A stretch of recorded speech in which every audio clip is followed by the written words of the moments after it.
My little heroine in the title of this talk is Saint Cecilia, whom we've just invoked, the late 2nd century virgin martyr of Rome's Trastevere section.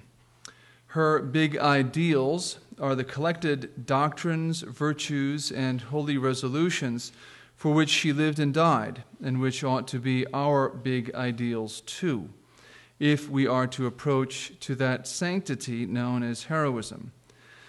In St. Cecilia's story, we witness the awful drama of human salvation. There is the tragedy of her brutal and prolonged death, and that of her husband, brother-in-law, and a Roman soldier that they converted.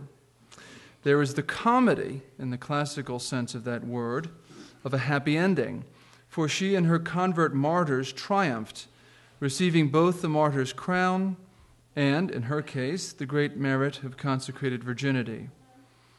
There is even the romance of her chaste espousals to her divine bridegroom. It is a doctrinaire tale wherein we learn of divine grace, the sacraments, the papacy, the holy angels, miracles, and the four last things.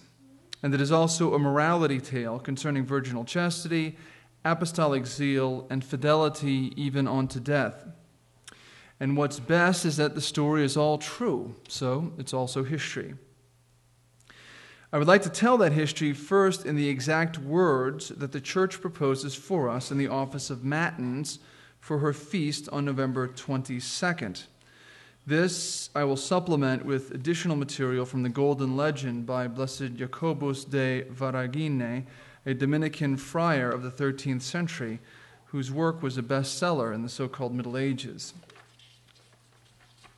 So here's the Church's liturgical legend for St. Cecilia. By the way, a legend is not something that's a myth.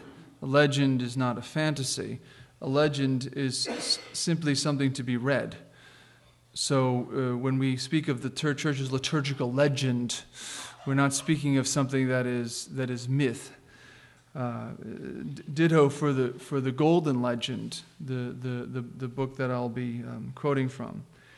Cecilia, a Roman virgin of noble origin, was brought up from her infancy in the Christian faith and vowed her virginity to God. Against her will, she was given in marriage to Valerian. But on the first night of the nuptials, she thus addressed him, "Valerian, I am under the care of an angel who is the guardian of my virginity. Wherefore beware of doing what might kindle God's wrath against thee." Valerian, moved by these words, respected her wishes, and even said that he would believe in Christ if he could see the angel. On St. Cecilia telling him that this could not be unless he received baptism, he, being very desirous of seeing the angel, replied that he was willing to be baptized. Taking the virgin's advice, he went to Pope Urban, who, on account of the persecution, was hiding among the tombs of the martyrs in the Appian Way.